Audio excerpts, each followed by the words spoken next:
Today we're going to look for 10 forgotten gems from film history that absolutely deserve to be rediscovered. All of these movies came out pre-2000s. Man, I love digging for movies before the 2000s. And they involve things like satanic horror, film noir, romance, a 90s blockbuster flop, and even Bigfoot. And if that wasn't enough, two of these are movies that you guys recently called me out on for not including on some recent lists. So there's so much exciting stuff to talk about. My name is Daniel with the Cobwebs channel, and let's get started. Fear visits many places, but this is where it lives. The Nesting. The Nesting from 1981, which is about a New York writer of gothic fiction who finds her mansion full of ghosts from a brothel massacre. So yes, this is an early 80s haunted house movie that got put on my radar because it just got released on 4K, but I wasn't sure if I wanted to buy it, so I went ahead and streamed it, and I did quite enjoy it. It has such great spooky atmosphere, filmed at a beautiful mansion that looks so incredibly interesting. I mean, look at this place, and the spooky happenings, the haunted sequences are interesting because a lot of times she's seen visions from these ghosts from these people's past, and because this place used to be a brothel, a lot of times they're very sexual in nature, and there's just something like a little extra violating about seeing ghosts in your house in that capacity. It's pretty gross, it's pretty creepy. Now, the usual for haunted house movies like this is the character has got to do some investigating, find out what is the backstory, why are these hauntings happening.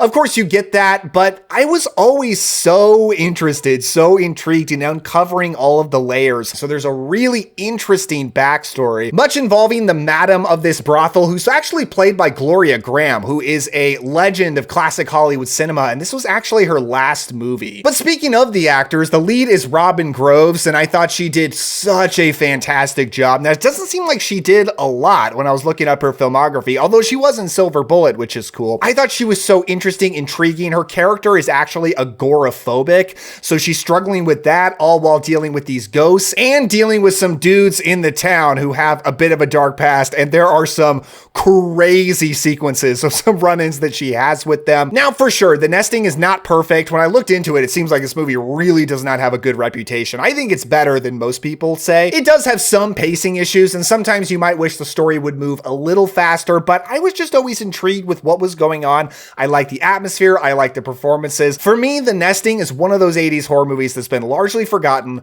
but I think people should check out. Help me! Help me! Congo, where you are the endangered species. Congo from 1995. So this is our failed 90s blockbuster. This came out in the wake of Jurassic Park, and much like Jurassic Park, this is also based on a novel by Michael Crichton. So it was very much chasing that success and very much did not meet it. It actually did okay at the box office, but was really not successful critically and really does not have a good reputation today. Seems like even to this day, nostalgia doesn't really have a lot of hold with Congo, but I watched it for the first time on this really cool new 4K release from Vinegar Syndrome, and I really enjoyed it. I am into these kind of movies. I love adventure films, which I consider kind of a separate subgenre from just action movies. Adventure movies are about a group of characters going into the unknown, often the jungle, off on an expedition to find like a lost city. That's what you're dealing with in Congo. And this is a really good version of it. There's a rock solid cast here of people like Laura Linney and Tim Curry, but for me, by far the standout was Ernie Hudson as Captain Monroe Kelly. He was so cool, so charismatic. I have never seen Ernie Hudson have something that's like even kind of a lead, and he's not quite the lead of this movie, but he's pretty close. But he's like the badass adventurer. He is the Alan Quartermain of this film, and he pulls it off so well. Charisma off the charts. So he like carried this movie for me really well. But it's got some fun, thrilling adventure sequences. It's got a talking ape, which is actually a little less ridiculous than it sounds. This guy built this machine so that it can read this ape's thoughts and speak for her, and she's a really endearing character. Just a wonderful character. A special effect for sure, not a real ape, but I thought it held up pretty well. It's a lot of fun, and I had a great time. But speaking of apes, let's talk about another ape, well, not not really, sort of in the same family. Let's talk about Bigfoot with Creature from Black Lake from 1976. This is about two men who are exploring the Louisiana swamps and run into a Bigfoot type creature. All right, it's Bigfoot, let me just say it. So I haven't seen a ton of Bigfoot movies, but when I watched this, it was recently after seeing The Legend of Boggy Creek. And Boggy Creek is interesting, but it doesn't really feel like a real movie with like characters and plot, and you barely ever see Bigfoot, although the flashes that you get of him are almost a little bit haunting. Creature from Black Lake is like the movie version of that. This film has characters, it's got story, it's got performances. It's much more satisfying as a traditional movie experience, and therefore I like Creature from Black Lake a lot more. Something else that makes this one a lot different is you see Bigfoot way more in this one, which on one hand I really like because so often Bigfoot is getting hidden, obscured in movies about him. I mean, here you just get to see Bigfoot. But for one thing, it's not quite as scary or haunting as in some other versions that hide him more. And also I have to wonder, why is the existence of Bigfoot such a myth, a legend that people don't know if it's true, if he's just constantly running up to people and like attacking people that are camping? I mean, Bigfoot's showing up everywhere. For the most part, this feels like a really fun hicksploitation hangout movie. It feels very authentic, taking place down south. The people there feel very real and they're lots of fun to hang out with. And it's actually shot by Dean Cundy, so it's beautifully photographed. This film is gorgeous. And more than anything else, it really made me want a hamburger, french fries, and a Coke. I'd like a hamburger, french fries, and a Coke. I'll have 2 hamburgers, 2 orders of fries, and a large Coke. What's this with you and hamburgers, man? I don't want you to call me. I've had nothing but trouble ever since I met you. What do you think? You're too good for me? Baby, it's you. Baby, it's you. Baby, It's You from 1983. So I've actually been wanting to see this for a long time because I'm a longtime listener of the Pure Cinema podcast, and those guys have talked about this a million times. And it finally got released on Blu-ray by Fun City Edition, so I picked it up right away. And this is a beautiful movie. Essentially, this is a romance movie taking place in the 1960s about 2 high school students who fall in love, and it chronicles their like falling in and out over the coming years through college. And what I loved about it is it's a romance movie about people who are not perfect for each other. They don't seem like they're meant to be. There's not this cosmic connection. They don't fill each other's every need. It's very real in that. It's about people who just kind of fall in together. And it almost feels like if their lives were great and all worked out and their dreams came true, they would have no need of each other. And they would probably like fall out very quickly and never see each other again.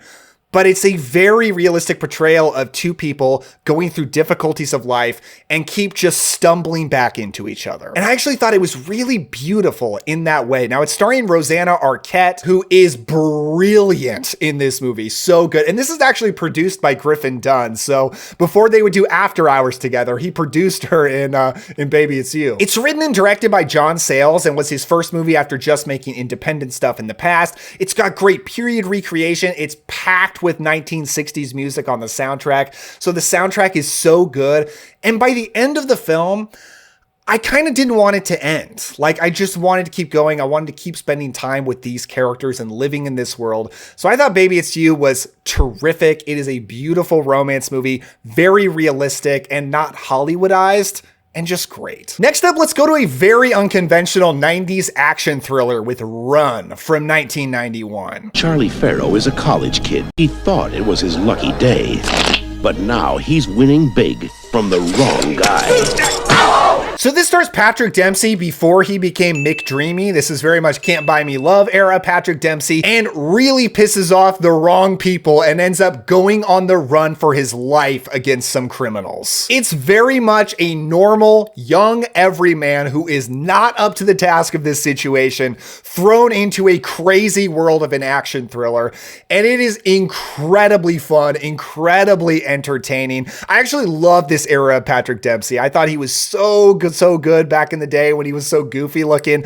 And Kelly Preston is actually the female lead in here. And Kelly Preston is one of my favorite people who like ever walked the earth. I just love Kelly Preston in everything. She does not disappoint here. It's really intense, violent, the stakes are high, but it never loses its sense of fun. You still get Patrick Dempsey shooting off random one-liners in crazy situations. And the really sad thing about this movie is it's so unavailable. It's actually never been released on physical media since VHS, and it's not officially available on streaming, but you might be able to find it on this very platform. That's actually where I watched it. You didn't hear it from me, but I highly recommend finding a way to check out Run. It is so worth it. Next, let's move to a classic film noir with The Big Heat from 1953. You're under suspension.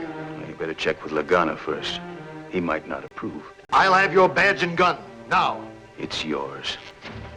Permanently. So this is directed by the legendary Fritz Lang and stars Glenn Ford as a tough cop who goes on a revenge mission after the wrath of a vicious crime syndicate hits him at home. So I really wanted to highlight this one because Criterion recently announced they're going to be releasing it on 4K, and I don't think enough people know how excited they should be for that because The Big Heat is incredible. It is so fun to start to dig into classic film noirs and discover just how dark they really were. Like, I think a lot of people don't expect that from the black and white era, but that stuff is here. And The Big Heat is a brutally dark and violent movie. Glenn Ford is like secretly one of my favorite old classic film stars. I actually used to assume he was like a boring, square kind of actor, but after watching more and more of his movies, I discover he is like the grouchiest, the most angry anti-hero of classic Hollywood. He's almost like Clint Eastwood before Clint Eastwood, and he rules here. The femme fatale, well, the sort of femme fatale, it's almost unfair to call her that, but the essentially femme fatale is played by Gloria Graham, who we just talked about in The Nesting, so here she is again.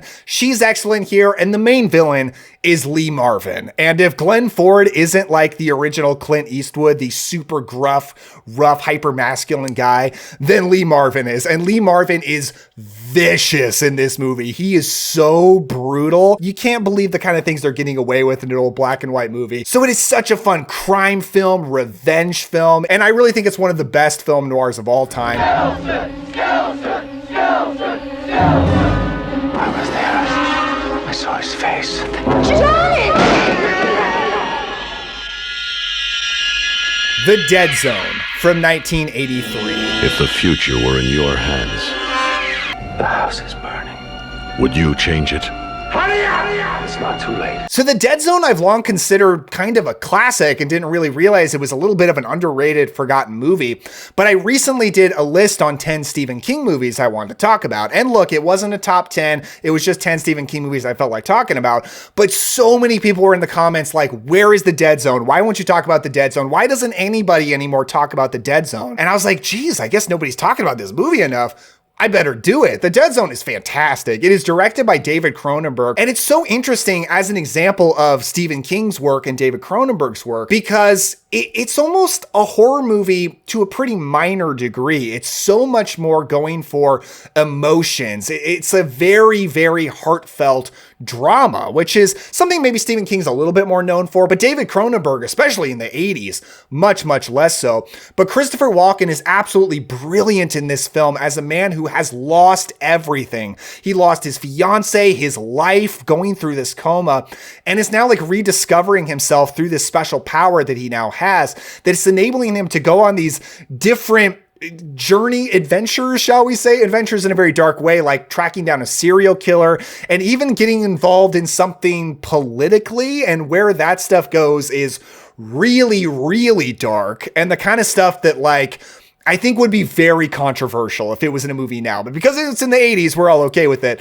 And it's really interesting. I respect that they just went there. It's so great to see Cronenberg just do something so emotional and dramatic. This is almost like his precursor to A History of Violence in some ways. All the performances are great. The wintry, cold atmosphere is so perfect. The Dead Zone is awesome.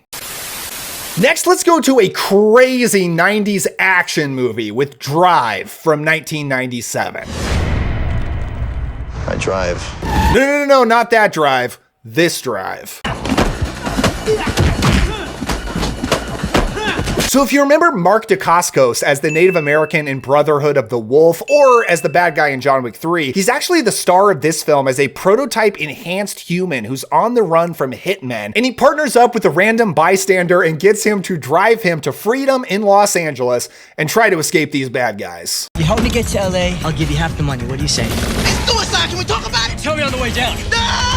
Drive is so much fun. If you were to just ask me what is an underrated action movie, Drive might be the first one that I think of. I recently showed this to a group of friends for a movie night for my birthday. I show people movies every year at my birthday, and this movie just rocked the house. Everybody had so much fun with it. I remember saying to people, I love Jean-Claude Van Damme. Van Damme is actually my favorite action star, but there is no Van Damme movie that has action this good. This has some of the best, the most impressive action scenes I have ever seen, with amazing martial arts, because Mark Dacascos can really fight that way. He's really, really good. Such great stunt work and set pieces, and him and Kadeem Hardison, who's the guy that he gets to drive him, have such a great buddy cop kind of energy. And there's even this great sequence where they meet up with Brittany Murphy, the late great Brittany Murphy, and she is so charming, so much fun in this movie. It's so lighthearted and fun. It's got a lot of great laugh lines. I just think Drive is awesome, and I really hope more people check it out.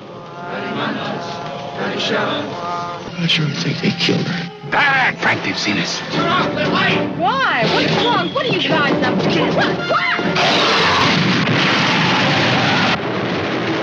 Race with the Devil. Race with the Devil from 1975, which is about two couples vacationing together in an RV who are terrorized after they witness a murder during a satanic ritual. So I just recently did a list on my top 20 evil satanic horror movies, and Race with the Devil was not on there. And a lot of people called me out for that and was like, how could you leave off Race with the Devil? And it was a weird feeling for me, because it wasn't because of the movie. I loved this movie. It was just because I qualified that list as being like the most evil satanic horror movies that feel like evil at their core. And Race with the Devil is almost as much action as it is horror. So I didn't feel like it quite fit.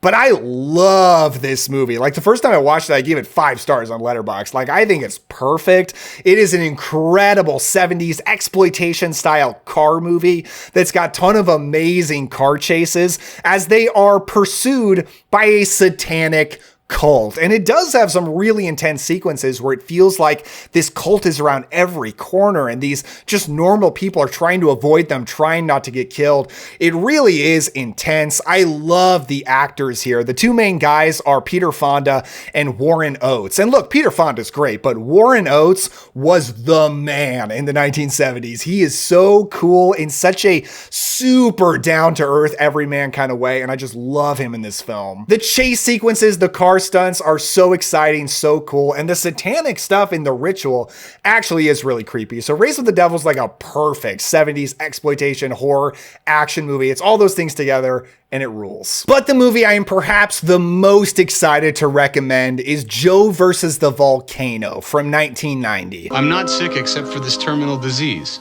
That's right. You have some time left, Mr. Banks. Live it well. I want to hire you to jump into a volcano. Look, you guys know that Tom Hanks and Meg Ryan did rom-coms together. Sleepless in Seattle, You've Got Mail, they're quintessential for the genre. Well, before either of those movies, they starred together in Joe Versus the Volcano, which is a romantic comedy, but it's a really weird cult movie in so many ways, and I absolutely love it. It stars Tom Hanks as a guy who's really just living this sad loser life, and he's a hypochondriac, and he finds out that he has a brain cloud that is giving him 6 months to live. Because of this, he takes a job to jump into a volcano as a human sacrifice for an island tribe, and goes on this amazing journey of self-discovery to get there. Now, I love self-improvement movies. It's like one of my favorite little random subgenres of film. I love movies about people who are really unhappy with their lives and just find ways to build themselves back up and build a life that they love. And Joe Versus the Volcano, like, is that, but very much being about like depression and about a guy who is like slowly dying every day, faster and faster, and ultimately wants to die. What's with the shoe? Losing my soul. But goes on a journey to overcome that. And it tells that story in such a strange way. There's so many weird quirks to this movie. Like, you may be asking, well, who is Meg Ryan here? Meg Ryan plays three distinct characters, and nobody acknowledges that they all look the same, but she gives very distinct performances as each, and she sort of like teaches him something different at each stage. But it's such a beautiful, beautiful movie about life, about what is important in life, about how to get more out of life when you are completely stuck and maybe near the end. So I just think everybody's got to see it. If you haven't seen Joe vs. the Volcano, check it out. Before I go, I just want to give a huge thank you to my patrons who truly make this channel possible, with a special shout out to Amanda Ramey, Ann Faithful, and David Simpson. You guys absolutely rule. So that's my list, but what are some other movies from the past that you would like to recommend? Let me know down in the comments below. And if you did enjoy this, you can click on this video right here for 10 80s movie recommendations. That was a really fun one. Or this playlist of a bunch of videos like this. Thank you so much for watching. Give a like and a subscribe if you enjoyed it. Don't forget to enjoy yourself today. Have some fun, and I'll see you next time.